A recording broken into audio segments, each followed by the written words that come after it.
Muito boa noite. Passagemzinho do livro Fonte Viva, no capítulo 116, que diz assim: Ide e ensinai. É uma passagem de Jesus e o Emmanuel faz um estudo sobre essa colocação de Jesus. Então ele começa dizendo para a gente que Jesus veio à Terra para nos ensinar, mas tem alguns detalhes que muitas vezes a gente não percebe. Primeiro que ele veio pessoalmente, ele não mandou ninguém, não terceirizou, não mandou ninguém no seu lugar, ele veio pessoalmente. E a outra coisa que é muito importante a gente saber é que, na verdade, as lições de Jesus não eram imposições, eram lições. E nessas lições, ele fez questão de vivê-las todas na própria pele. Então, se a gente pudesse imaginar, voltar alguns anos atrás, 2000 anos atrás, imaginar, por exemplo, que Jesus tivesse mandado alguém, ou tivesse dado uma lição dizendo o seguinte: olha, o caminho é a crucificação, viu? Vocês podem ir para a cruz, podem saber que esse é o final de tudo, e isso é que vai acontecer com a gente, porque estamos entendendo coisas diferentes do que a sociedade e as pessoas vão crucificar a gente. Mas se ele mesmo não tivesse vivido isso, será que isso teria algum valor para a gente? Ou então, em diversas ocasiões, na prisão, nos flagelos, ele dissesse assim: vocês vão ser flagelados, vocês vão sofrer, vocês vão ter dificuldades, mas não tivesse vivido isso pessoalmente. Seria muito difícil ele ter conseguido ensinar ao longo desses 2000 anos quais são os caminhos que nós devemos percorrer. Então ele não se valeu de terceiros e fez o trabalho pessoalmente. Isso é uma característica de quem precisa atender ao Evangelho, atender a Jesus, quando ele fala, vai e ensina. Mas não é só ficar falando, que nem os expositores que vêm aqui, vêm aqui na frente e ficam só falando, Mas viver na pele, às vezes algumas dificuldades, algumas provações, mostrar como se comporta diante de dificuldades, de provações, de situações mais difíceis, como que deve se comportar um cristão diante de uma malcriação, diante de um desprezo, um menosprezo, uma ironia, uma chacota, como que deve se comportar um cristão diante de um familiar difícil, um filho difícil, uma esposa difícil, um marido difícil, como se deve comportar um cristão no dia a dia, no trabalho, na rua, na via pública, dentro de uma condução, numa loja, num comércio ou numa casa de saúde. Como que nós cristãos devemos se comportar? Então, ensinar, basicamente, não é falar o que tem que ser feito, mas fazer o que tem que ser feito. Porque as pessoas na rua têm um problema, não é? Não é um problema. Eles têm uma necessidade. Todo mundo já ouviu falar de Jesus. Você pode passar até às vezes num lugar assim que você tem menos ideia de que você possa ouvir de Jesus e alguém fala lá alguma coisa de Jesus. O que as pessoas estão precisando é ver Jesus. E ver Jesus de que forma? Através do exemplo cristão. Então a gente se explode num trânsito, por exemplo, a gente não está mostrando Jesus. A gente vai numa casa de recuperação, numa casa de saúde e fica lá aborrecido, faz escândalo, chuta tudo, cria problemas, porque não tem espaço para a gente, não tem o nosso horário, o médico não foi, a pessoa foi mal criada. Nós não estamos mostrando Jesus, nós não estamos exemplificando Jesus. Se dentro de casa a gente não consegue ter um segundinho de paciência com ninguém, nem com filho, nem com esposa, nem com marido, nem com ninguém, como é que nós estamos exemplificando Jesus desse jeito? Como é que nós estamos ensinando Jesus desse jeito? Se a gente não pode receber nenhuma notícia ruim em momento nenhum do dia, porque não pode porque é de manhã, não pode porque é à tarde, não pode porque é à noite, não pode porque é final de semana, não pode porque é o começo da semana, não pode porque é o meio da semana. Como que ficaria a nossa situação se a gente não está preparado muitas vezes para receber as adversidades que a gente precisa viver? Como que seria viver Jesus se a gente, quer aproveitar a vida, quer, como diz aí o ditado popular, toda vez que alguém viaja, manda uma fotinho da viagem, todo mundo lá no grupo da família, aproveita, eu fico pensando, meu Deus, mas como que será que é aproveitar a vida, É só ir lá, entrar no mar, sair do mar, beber alguma coisa, comer alguma coisa, será que isso é o aproveitar a vida? Então, será que é só isso? Então, como que é exemplificar? Claro que a gente pode fazer lazer, fazer passeios, mas mesmo assim, exemplificar Jesus, saber esperar a sua hora certa, saber conversar, diante de uma provocação, saber como lidar com a provocação, diante de um nervosismo generalizado, porque às vezes a gente vai passear com a família e parece que alguém bota fogo no meio do carro e todo mundo está brigando um com o outro, é um negócio terrível, chega lá, já todo mundo volta, um fala que vai voltar de ônibus, não vai voltar junto com ninguém, e uma confusão lascada. É assim que a gente vai exemplificar Jesus. Então, ensinar, basicamente, é isso, é nós mostrarmos com as nossas ações. Esse é o ensinar, porque nós estamos na Terra para aprender a conviver uns com os outros. Não é só para saber matemática, português, inglês, geografia, química, física, não é só para isso. Nós estamos aqui para aprender a conviver com as pessoas, uns com os outros. E aí a gente vem aqui na casa espírita, temos um grupo de espíritos que vem trabalhar aqui. Imagina se eles começam a brigar entre eles. Não atender essa pessoa, não, porque essa pessoa aí semana passada começou a fazer malcriação lá no meio das pessoas. Já pensaram? Aí eu falo, não, meu irmão, nós temos que atender a todo mundo. Tem que atender a todo mundo? Não. Já pensaram se os espíritos entrassem em conflito aí antes de atender a gente? Você está sentado lá e você não sabe o que está acontecendo, e aí daqui a pouco vem o médium, mas vem o médium com o espírito todo atrapalhado, e em vez de dar o passe na gente, dá um tabefe na cabeça da gente. E já pensaram que confusão que ia ser? Vamos relaxar um pouco, essa conversa está muito séria. Aí o Chico dava passe numa senhora que fazia questão de tomar passe com o Emmanuel. Toda semana ela ia lá. Eu quero o passe do Emmanuel, viu, Chico? Põe o dedo na cara dele e tal, né? Você não vê com outro espírito, não, ele tem que ser com o Emmanuel.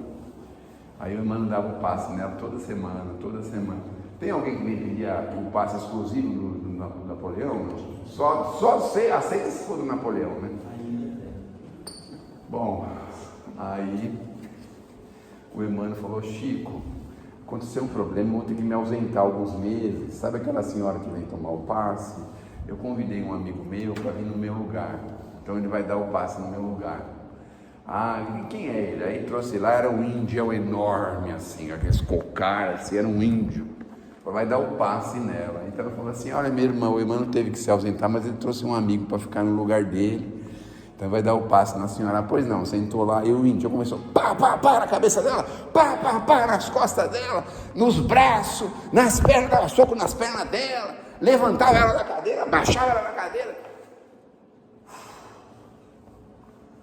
Nunca mais ela quis receber o passe do Emmanuel, nem dos amigos do Emmanuel. Então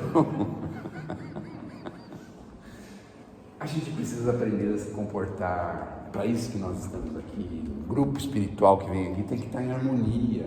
E os médiums não tem que estar também harmonioso? Às vezes os médiums chegam aqui e ficam um com ciúme do outro. Talvez da semana passada deu o passe no fulano. O assistido só quer tomar o passe com a ciclana, com a Beltrana. Toda hora que vem para dar o passe, ele senta na cadeira que está a pessoa. Aí fica com ciúme um do outro, uma confusão lascada. Aí entra lá com cara feia, bravo. E sabe, já pensaram como é que vai ser isso, não é? O dirigente da casa não vale nada. Aí ficou pensando isso, alguns médicos pensam isso. Viu, irmão, assim, você sabia disso? Aí a pessoa vai tomar o passe, meu Deus do céu. Por isso que nós estamos aqui, para que nós possamos nos harmonizar de uns para com os outros. Nós vamos virar mentor logo, daqui a algum tempo. Nós vamos também fazer o que os espíritos fazem hoje. A gente vai começar lá em casa, na nossa casa, porque a gente vai ver um conflitinho lá e a gente vai ver, meu Deus do céu, vamos apaziguar isso. Aí dá uma sugestão para um, né? Conversa com o outro assim intimamente. É leve, esquece, ele não sabe o que fala.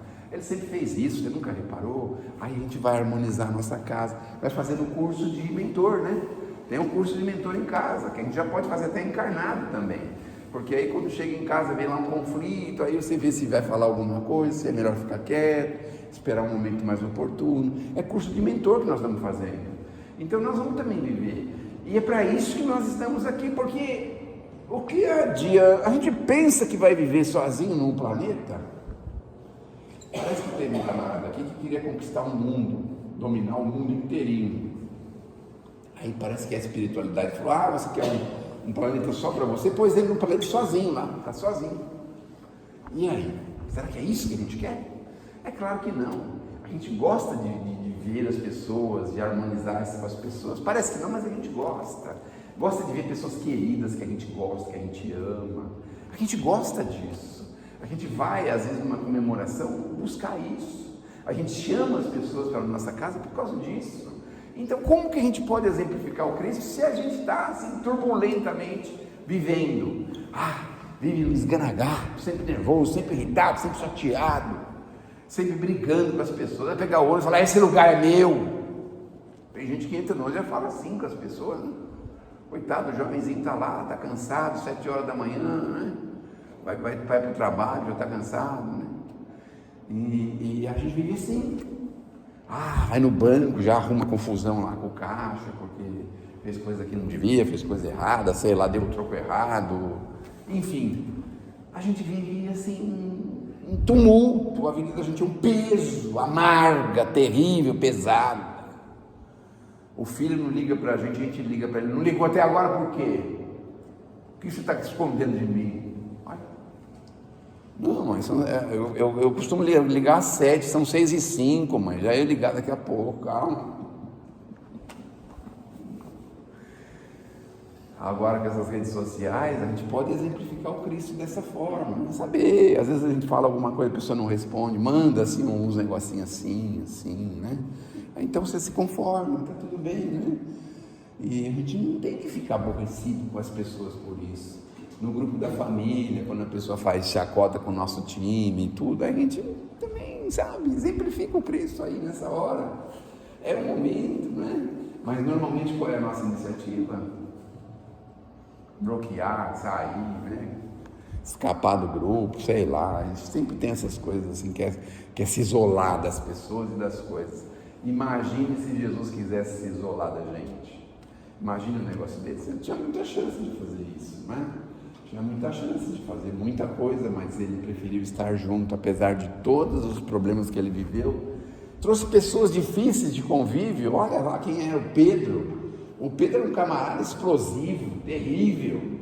O Judas, quem que era o Judas? O Judas estava sempre pensando em alguma coisa que não devia, né? Aí vai ver lá o Mateus via cifrão na cabeça dele, só com o tempo que ele foi percebendo que ele poderia fazer outra coisa, pelo conhecimento que ele tinha. Ele vê lá o Tomé, olha o Tomé, queria a prova de tudo. Tem prova, tem testemunha. A testemunha é documental, sabe? O Tomé queria saber de tudo assim, tudo tinha que ser assim. Então, pessoas difíceis, de convivência difícil. E Jesus estava lá junto com eles. Você pensa assim, o maior espírito que já passou pela terra, no meio de 14 botocudo.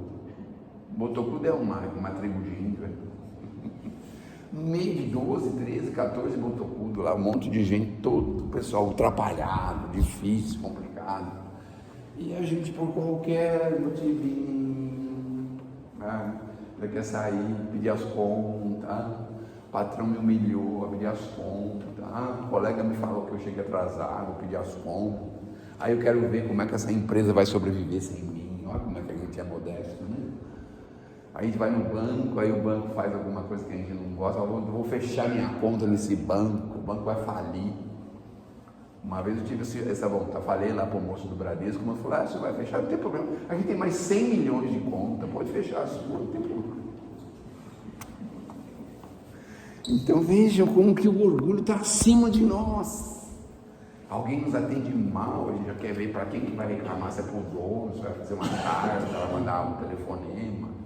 Tiveram que criar até um negócio chamado serviço de atendimento ao consumidor, porque ninguém está nunca contente, nunca nós estamos contentes com nada. Então, se é rapidamente atendido, a gente fala: tem alguma coisa que está errada aqui, eu preciso descobrir isso aí. Se demora muito para atender, fala: mas que povo molenga, meu Deus do céu. Sempre tem uma observação feliz para fazer das coisas, das pessoas, das prestações de serviço, não é? Quem que já arrumou um pedreiro que seja 100%? Advogado, então, não existe nenhum em São Paulo que seja bom. Todos eles são pessoas muito complicadas, gente perigosa. E aí você vai no meio da rua em Santana, entra numa porta que está escrita advocacia. O que você vai esperar, meu Deus do céu? Que o advogado vai cuidar dos seus interesses? Então vejam como que é complicado, mas nós estamos aqui para quê? para ensinar a tolerância, a paciência, o amor. Nós estamos aqui para isso. E olha, disse aqui nessa região, aqui, os alunos aqui dessa região, especialmente aqui do Napoleão, já estão podendo assumir o cargo de professor nível 1. Professor nível 1, e sair daqui já exemplificando, aqui tranquilo. Pega um trânsito tranquilo, 9 horas, 10 horas da noite pega um trânsito, mas não se preocupa. Mas tranquilo. Chega em casa, alguém pode fazer alguma censura, você fala, é compreensível mesmo. Se eu falar para você que tinha trânsito, você não vai acreditar, mas a falha foi minha mesmo, devia ter ido pela outra rua, eu errei a rua, fui pela rua errada e peguei um trânsito, mas a falha foi minha, sabe assim, admitir culpa. Quem é que assim admite culpa? Ninguém admite culpa, meu Deus do céu, todo mundo é errado, menos a gente. Nós estamos até no planeta errado, porque se a gente nunca erra, nós estamos no planeta errado, porque aqui não é planeta de quem nunca erra. A gente tem esse costume. Por que aconteceu isso? Porque o fulano.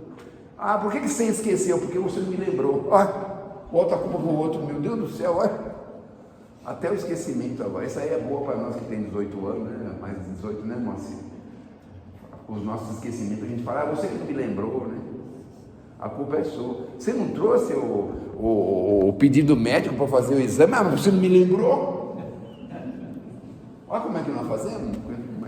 A gente fala assim, poxa, mas que cabeça minha, né? Assumir a culpa, né? A gente nunca assume. Você vai para o penitenciário, que ninguém cometeu nenhum crime, estão lá todos errados.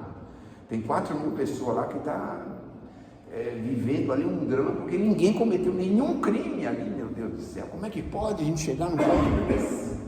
Prender 4.000 pessoas aqui em São Paulo e sem nenhum crime. 1 milhão de pessoas, que é o contingente de presos no Brasil inteiro, ninguém cometeu nada, ninguém fez nada. Foi só engano, não era ele, era outra pessoa. Aí nós estamos aqui para quê? Para ajudar as pessoas a pensar, a crescer, a viver em torno do Evangelho. Viver em torno do Evangelho é assim, você está sempre equilibrado. Apesar de dentro você estar querendo explodir, mas você está mantendo uma força para não se explodir com ninguém. Aquele encontro de família, tem aquela pessoa que está te devendo R$2.000 e não te paga de jeito nenhum, você cumprimenta ela direitinho, sem nenhum problema, não tem problema. Se ele pedir mais algum dinheiro, você fala, puxa vida, rapaz, quando você conseguir pagar aquele, eu te empresto outro, não é daquele mesmo, né? Porque, então, sabe, assim, de você conviver com pessoas difíceis, vizinho difícil, vizinho que tem cachorro. Vizinho que tem cachorro, por que a gente tem que aprender a conviver? Meu Deus do céu. Porque às vezes o cachorro dele late a noite inteirinha, dorme o dia inteiro e late a noite inteira, ou às vezes é o contrário, não é? Então essas coisas, você quer um pouquinho, você queria escutar uma musiquinha sossegada, o cachorro latindo, uivando porque os donos foram viajar. Olha só, devia dar uma boa vibração pro cachorro, assim, Senhor, coitadinho desse animal, tá sozinho aí. Deus ajude ele, abençoe esse cachorro, esse animalzinho. Me mostra onde que vem de chumbinho, por favor, Senhor. E desse jeito, o gato que está conversando no meio da madrugada, no telhado, sabe? Que a gente já fica desequilibrado. Amanhã eu sono, amanhã eu vou ficar o dia inteiro com sono. Já começa assim. Meu Deus. Então ensinar significa fazer o que Jesus faria. Então, quanto mais nós conseguirmos chegar dessa realidade, mais nós estamos cumprindo nossos papéis aqui da recomendação do Cristo, que era aquela: vocês que já têm condições, vão e ensinem. Não é ensinar sem letras, cátedras, não, mas ensinar no exemplo. Então, saber esperar, ter compaixão das pessoas, ter amor pelas pessoas, combater sentimento de raiva, de ódio, de desejo de vingança, combater isso fortemente na gente, combater as nossas imperfeições, porque não precisa ninguém falar o que a gente tem de imperfeição, né? A gente sabe, todo mundo sabe onde a gente não vale nada, né? Vamos dizer assim, né? Todo mundo sabe. Então combater essa coisa, essa tendência que a gente tem, combater essa infelicidade que a gente vive, Então, é isso que nós estamos fazendo aqui na Terra, é para isso que Jesus veio, e é isso que Ele nos disse, para que a gente possa ensinar. Vai e ensina. Quando Ele fala ensinar, Ele não está falando para todo mundo, porque obviamente aqui na Terra nem todo mundo está em condição de ensinar, não é? Mas o pouquinho que a gente já sabe, porque se nós tivermos uma família equilibrada, pai, mãe, vivemos uma vida mais ou menos equilibrada, mais ou menos, porque aqui na Terra não dá para ter uma vida 100% equilibrada, não é mesmo? Existe uma matéria no direito que eles fazem uma análise de quem é o ser humano. Então o ser humano ele tem um percentual de viciado, um percentual de homicídio, um percentual de suicídio, assim, um percentual, tem um monte de percentual dentro de cada um de nós que estamos encarnados aqui na Terra, e não está errado, porque aqui uma bobeadinha que a gente dá na nossa vibração, a gente engata em coisas assim terríveis, a gente faz coisas assim que depois fica pensando, mas para que eu fiz isso, meu Deus do céu.